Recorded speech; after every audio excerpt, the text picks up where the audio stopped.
Hi, I am Ansi Jasoria from Section D, roll number 2501271, and today I'm going to talk about inequality of income and wealth in India, the Great Indian Divide. So now imagine two Indias existing simultaneously. In one, a billionaire adds crores to their net worth every single day, and in other, a farmer earns 300 a day and hasn't seen a real wage increase in a decade. This is not hypothetical. This is today's India. I am going to talk about one of the most pressing and underreported economic problems we face: rising income and wealth inequality.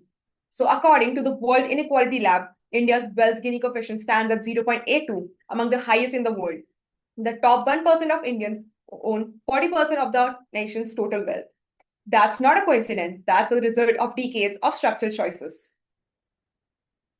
How unequal is India? Let's now look at the data. The Gini coefficient, a standard measure from microeconomics that runs from zero, perfect equality, to one, extreme inequality, puts India's income Gini at 0.54 as per UNDP and World Bank estimates for 2024. Now look at this chart on the right hand side. In 1990s, the top 10% of Indians earned about 34% of total income. By 2022, that had jumped to 57 per the World Inequality Database compiled by economists Lucas and Thomas. Meanwhile, the bottom 50%, roughly 700 million people, saw their share fall from 20% to just 13%. This divergence isn't random. It coincides precisely with India's 1991 liberalization reforms, which did lift millions out of poverty, but overwhelmingly benefited those with education, capital, and urban access. Historically, even colonial India showed this pattern. The drain of wealth documented by Dadabhai Naoroji in 1867 was essentially an inequality transfer from India to Britain. Post-independence, our mixed economy model attempted redistribution, but the tools were weak. Why is inequality rising? There are three drivers. Three structural forces are at work. First, the skill premium. In microeconomics, a skill premium is the wage difference between skilled and unskilled workers. In India, college educated workers earn 4 to 5 times more than primary educated workers, according to the periodic labor force survey. Post liberalization, IT, finance, and services boom, but these sectors employ only a fraction of our workforce. 87% of Indian workers are still in informal employment as per ILO.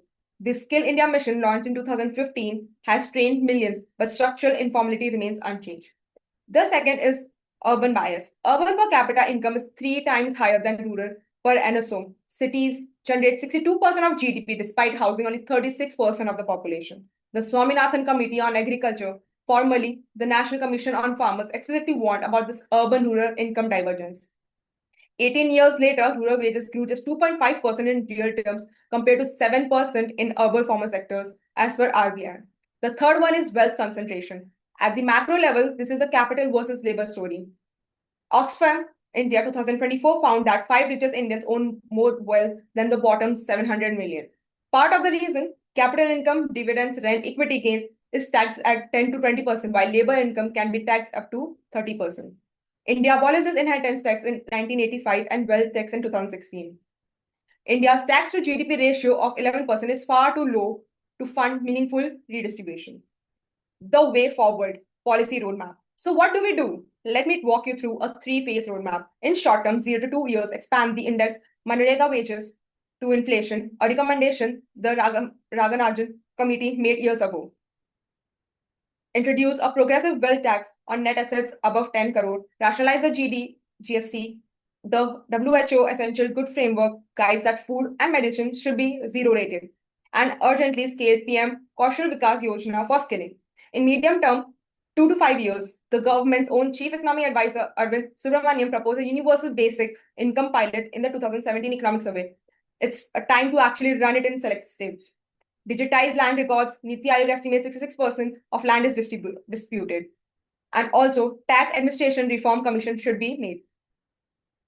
Then finish BharatNet to connect 500 million rural users. In long term, 5 to 10 years, implement the 4 labor codes to formalize 500 million informal workers. The NEP target of 2020 was 6% of the GDP on education. We are at 2.9% today. And we need a serious conversation about inheritance of estate duty, which even the 15th Finance Commission has flagged as a distributive tool.